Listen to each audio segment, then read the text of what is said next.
Welcome back to I Care, I Volunteer. Thanks for watching us today. So, Annika, I know before the break we were talking a little bit about how seniors are involved. Um, in what ways specifically can these seniors benefit from volunteering?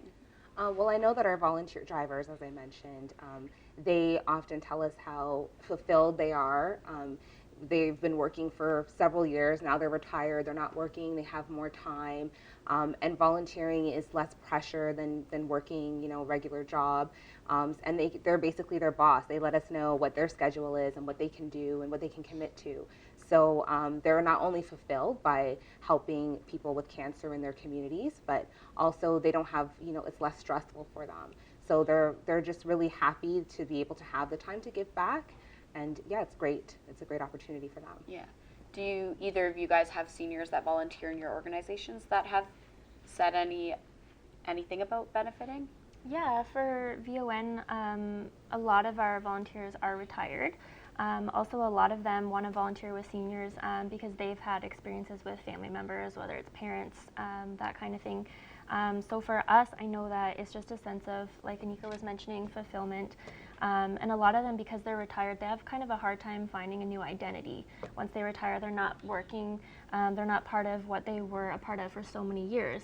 So they just get to find something that they're a part of and just find a purpose. Yeah. And what about you? Well, Why We Talk is mainly a youth-led Yeah. organization, but I do think that there are a lot of parallels between the benefits of youth volunteering and seniors volunteering, because it's so hard to find a tangible way to make a difference in your community, both in school and in retirement. So yeah. Do you guys have any specific experiences, either from yourself or any of your volunteers within your organizations, anything that they had to say about their health reflected through volunteering? Well, I can say during Daffodil Month, we have thousands of volunteers that participate. And last year, I had a gentleman take on a whole bunch of shifts at Yorkdale Station selling pins, and he was actually going through cancer treatment. He had chemotherapy in the morning, and he was selling pins in the afternoon shift. He took a break the next day, and then he went and signed up for another shift. So for him, he was going through treatment and experiencing the side effects of that, but he pushed through it, and he said that it made him feel better. It made him feel like, he was doing whatever he could to help find a cure for cancer and support other people in his community that were living with cancer. So, I think that's just a great testament for somebody who is actually living with cancer, going through treatment, and still finding the strength and time to volunteer. So, yeah. That's amazing. Yeah, absolutely. That people who are experiencing it themselves still take time out of their day, and that's a crazy life to live. Yeah. And still balancing that time. But what about you?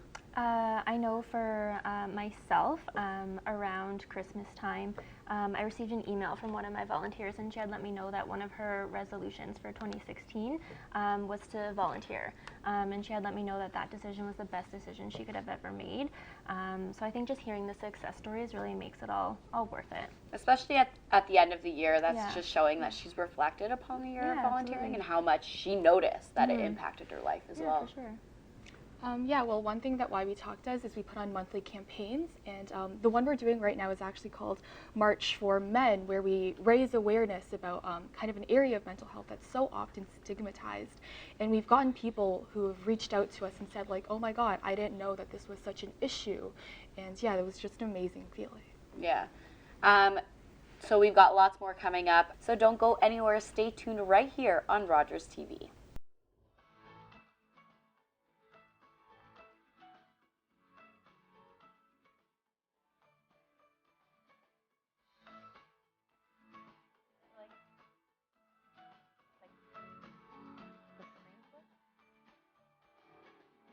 Yeah, okay.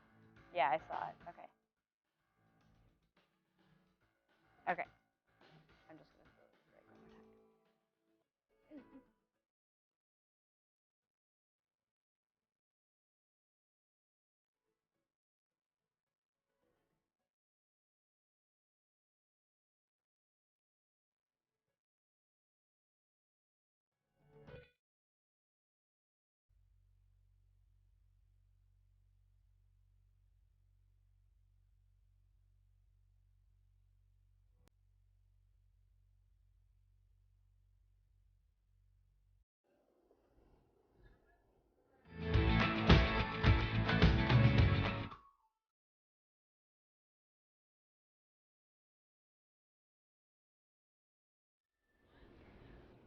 Welcome back to I Care, I Volunteer. It is coming to an end of our show this week, but I still want to know, do you guys have any plans going forward in the future to ensure that your volunteers get the most of their volunteer experience? Well, I would say, that's definitely something that we're always trying to do. We deploy surveys to all of our volunteers to really get an accurate measure of the volunteer experience, areas of achievement, and areas that we need to develop further. So it's definitely something that's very important, is that we're making our volunteers happy, because without them, like I said, we couldn't do what we do. So absolutely, that's definitely a huge goal. Of course, and Yeah, at VON, we like to hold every couple of months or so just meetings with our current volunteers to kind of see their feedback, what they've been liking about the volunteering position, what we could do to generate more volunteers. So we find that those meetings are really helpful just to get ideas, because who knows better about volunteering than volunteers themselves. So we definitely utilize our volunteers. so how would you then go about trying to get more volunteers involved? So what would you do? So we do a lot of community outreach. We attend any type of community fair that we can. We also do our postings on BMBC, and we use our volunteers. For some of our volunteers who are in university, they do a lot of postings. If they go to University of Toronto, Mississauga, they help us post on bulletin boards, that kind of thing. We've also done a couple stories within the Mississauga News. So basically any type of community outreach that we can. The most helpful is word of mouth from our volunteers. Yeah, Why We Talk also tries to do as much community outreach as possible, and specifically we try to utilize social media as much as possible because our demographic is youth. So we do things like we have a Facebook page and an Instagram page where we're always trying to be as active as possible. Yeah, and social media is huge Yeah. in this generation, so I feel like that's the only way to get anyone's attention. So what advice do you guys have for any volunteers that are, or anyone in general that may be thinking about volunteering, and why it's such a good idea? I would say to stick with a cause that definitely is dear to you, and make sure that that connection is very authentic, and then be honest about the time that you have and what you're looking to get out of it, so that you can choose the best position for you. At the Canadian Cancer Society, we have a lot of different positions throughout the year. And we also have a website that you can go to and just create an account, and that way you're notified as new opportunities arise. And as I mentioned before, that's myccschedule.ca. So as long as you have a profile there, you'll be notified as opportunities arise as well. Perfect. Yeah, my advice would be, if you're considering it, like Anika said, choose an organization that you feel like would benefit you the most. If you are interested, for example, volunteers who may want to visit with seniors or help out in any way, give us a call at our office. We can talk you through, kind of let you know what you'll expect, that kind of thing, just to make you feel a little bit more comfortable. Yeah, I definitely agree with both of you guys. And I think it's also really important within an organization that you already do believe in to also find a position where you can be truly fulfilled and happy with the work you do. Yeah. So what is it that you do with your organization? I'm Why We Talk social media coordinator. Okay. So I run all of our social media platforms, and I also do as much community outreach as possible. Oh, that's interesting. So what brought you guys to your organizations, just real quick before we go? For myself, I went to school for gerontology, and because this position was specifically working with seniors, that's primarily what drew me to the program, or to the position rather, and just that it's involved with the community outreach. You get to see firsthand the benefits that your programs offer.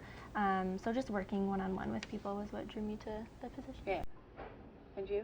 Yeah, for me, I love working in the community. It's definitely a passion for mine. And also, cancer is a disease that has affected so many of us. Everyone's been touched in cancer in some way, or touched by cancer in some way, I should say. And basically, I just kind of married those two concepts together, and I have my position in the community, and I'm working for a cause that I'm very passionate about. Yeah. And really, really quick, what about you? What brought you? I actually attended one of Why We Talk's conferences, and from there I wanted to be as involved with the organization as much as possible. Yeah. So I did. Perfect. So just so you guys know, Volunteer NBC does have our VOSCars coming up, where you can nominate any of your volunteers. that have succeeded or have done really well in your organization. So that's definitely an option for you guys as well. Great. So thank you so much for joining me here today. Wish you the best of luck with your organizations in the future. And thank you for watching I Care, I Volunteer here on Rogers TV.